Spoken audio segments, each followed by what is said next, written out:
Well, it was very profound. I don't know if Yeah. you've seen Katy Perry talk about it, but she's basically a guru now. We've got to get to Blue Origin because it's over the top. It's over the top what's happened with these women. So tell me this. When did space travel go from heroic science to a celebrity stunt with flowers and Instagram captions? Once upon a time, going to space meant risking your life for the advancement of human knowledge. Now, it means being rich, famous, and having the right billionaire's number in your phone.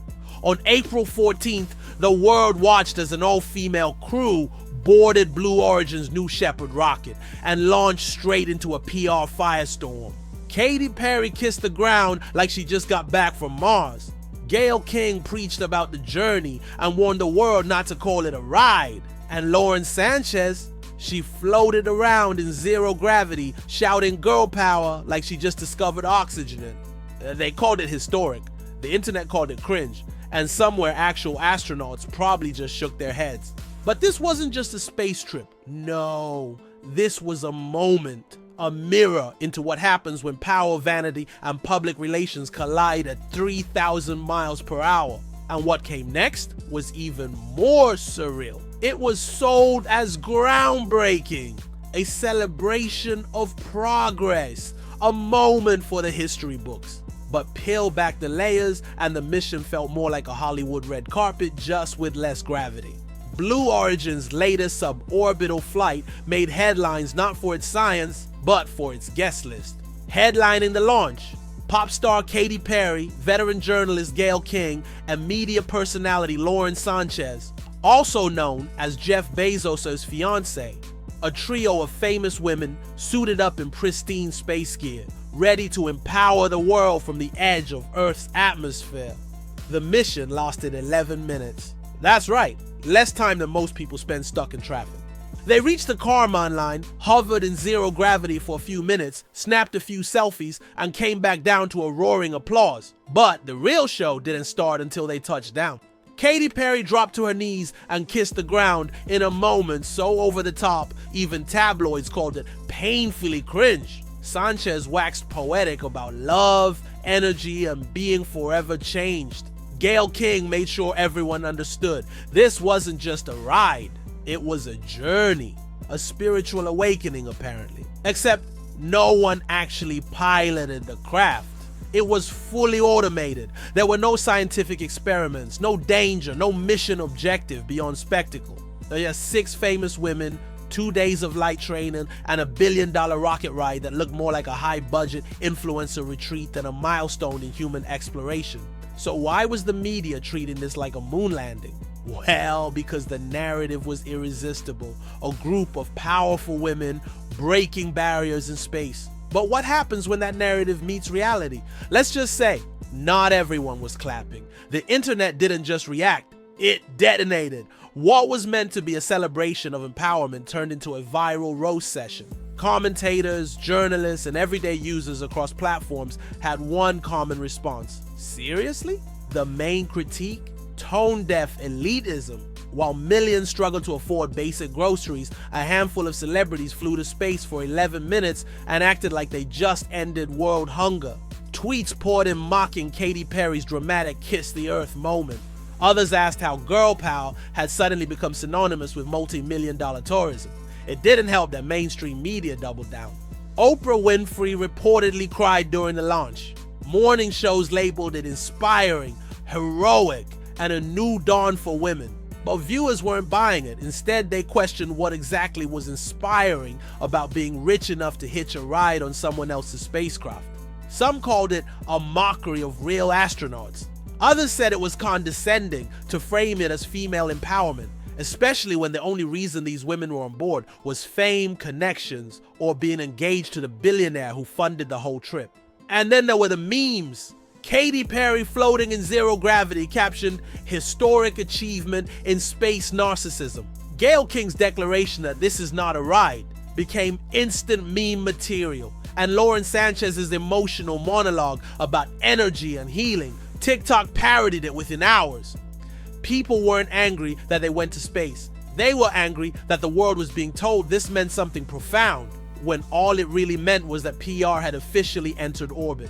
And just when the backlash seemed to hit its peak, Their fellow celebrities joined the takedown. You know it's bad when even your own kind starts turning on you. The backlash wasn't just from the public. Other celebrities started chiming in, and they weren't subtle. Olivia Wilde reposted a photo of Katy Perry kissing the ground like she just survived re-entry from Mars. No caption, no explanation, just pure silent mockery. The message was clear. Are you serious right now? Amy Schumer joined the pile-on with her trademark sarcasm. She joked that she was added to the crew last minute, got the text on the subway, packed a few snacks, and boom, now she's a space pioneer. It was hilarious, but more than that, it cut deep because it exposed what this mission really looked like from the outside. A high-budget influencer campaign with zero authenticity. Then came Martha Stewart. Yes, Martha Stewart. She posted a throwback video of herself experiencing zero gravity, complete with a Katy Perry lyric as the caption. A masterclass in trolling. Even the queen of home decor couldn't resist dragging this PR stunt for what it was. And the trolling didn't stop there. Social media lit up with edits of the space crew floating around in designer gear, intercut with clips from sci-fi movies and mock headlines like astronauts of Instagram break barriers in zero-gravity photo shoots. Some users even started referring to the capsule as the vanity module.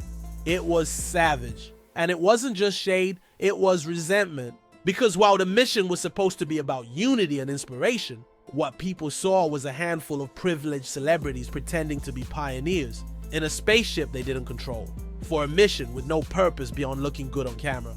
And here's the kicker. Even after all this backlash, they didn't dial it back. Nope. They doubled down. Faced with a digital firestorm, the crew didn't retreat. Instead, they went on the offensive. Gayle King, visibly irritated, took to social media to make one thing crystal clear. Don't you dare call it a ride. According to her, men get to go on missions and flights, while women are reduced to rides. She was furious. This was not frivolous, she said. This was important. Except, it kind of was a ride. The new Shepard rocket was fully automated. No one on board was piloting it. There were no experiments, no scientific objectives. Just a round trip to the edge of space and back. A really fast, really expensive ride. Still, Gayle wasn't having it. She preached about how their journey would inspire women and girls all over the world, about how taking up space was symbolic. And if you even questioned that message, you were the problem. Lauren Sánchez echoed the same tone, insisting their presence in space was powerful, life-changing, and spiritually aligned with Mother Earth. She said she might even get her ears pierced now, as if that somehow underscored the mission's impact. Katy Perry? She said the experience made her feel super connected to love. She brought a flower, sang "What a Wonderful World," and described Earth from space as quiet but alive. The press release practically wrote itself. But here's what they didn't address. The real criticism wasn't about whether women should go to space. It was about who gets access and why. This wasn't about equality. It was about exclusivity, about pretending that a billionaire's guest list was some kind of social justice milestone. And their response, instead of listening, they lectured. They weren't just defending their trip. They were moralizing it, elevating it into something it wasn't. As if floating for 4 minutes and zero gravity was the new version of walking on the moon. But while they were out there making space, the internet was just getting warmed up. If you thought the launch was dramatic, wait until you see what happened after they landed. The capsule hadn't even cooled off before the real performance began. Katy Perry emerged holding a flower, a daisy, for her daughter, of course, and declared her love for Earth, motherhood, and the universe. Then she sang. Yes, sang. What a wonderful world echoed through the post-flight haze, as if this 11-minute cruise had unlocked the secrets of existence. Lauren Sánchez was equally poetic. She spoke about energy, vibrations, oneness, and how quiet the Earth looked from up there. You know, classic billionaire girlfriend in space vibes. She talked about unity, love, healing, and possibly piercing her ears. Because what better time to reflect on body modification than post-rocket enlightenment? The best part? None of them operated anything. The spacecraft was controlled entirely from the ground. The training they raved about? 2 days of practicing how to sit down, buckle up, and get out without tripping over their designer space boots. Meanwhile, the internet tore it apart. One meme showed the crew floating through zero gravity with the caption, "Explorers of self-importance." Another joked, only thing orbiting was their egos. TikTok stitched clips of their emotional sound bites with scenes from Keeping Up with the Kardashians. Brutal. And still, the crew kept posting. More selfies, more statements, more press about how life-changing it all was. They weren't just sharing. They were curating a legacy, one Instagram filter at a time. But here's the thing. If you strip away the glamour, the hashtags, the slow-motion footage of zero-gravity twirls, what's really left? A celebrity joyride in a billionaire's toy rocket. One that looked less like progress and more like performance art. And the backlash wasn't slowing down. It was evolving. They wanted it to be a symbol, a turning point, a moment of empowerment that would echo through history. But let's be honest, what actually changed? None of the women aboard that flight trained like real astronauts. None of them conducted research. They didn't operate controls, face danger, or push the boundaries of science. They didn't even break new ground. Alan Shepard took the exact same flight profile over 60 years ago, with a fraction of the budget and none of the theatrics. And yet headlines labeled them pioneers. Social media influencers started praising them as role models for a new generation. Legacy media outlets clung to the narrative that this was a triumph for womankind. But for most people watching, it wasn't inspiration. It was insult.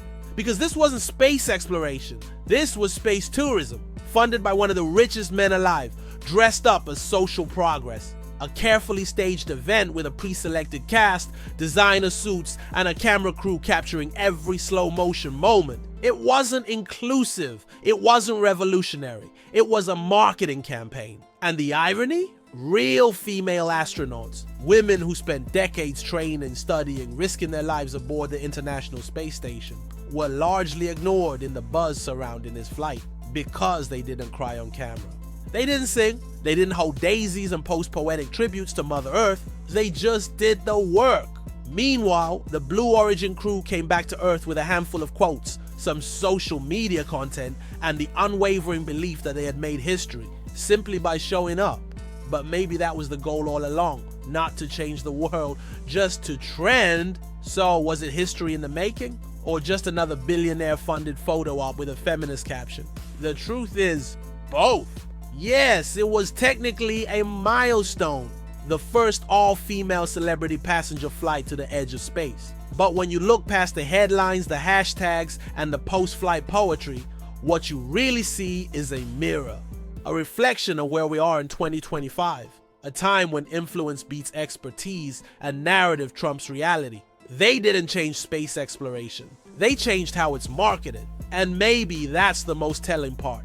Because space, once a domain of scientists, engineers, and trailblazers, is now the latest backdrop for vanity, for branding, for curated emotional moments that feel deep, but float just as shallow as zero gravity. Lauren Sánchez called it making space. Gayle King called it a journey. Katy Perry kissed the ground like she'd returned from a war zone. But at the end of the day, it was a luxury trip, a joyride, not a mission, and not a revolution. The real question isn't whether they went to space, it's why we were told it mattered, why we were asked to stand in awe of something so exclusive, so orchestrated, so hollow, and accepted as progress. Because if the new standard for breaking barriers is having the right connections, the right follower count, and the right billionaire on speed dial, then maybe the real frontier isn't space. Maybe it's authenticity. And from what we just saw, that's one atmosphere no one on board ever reached.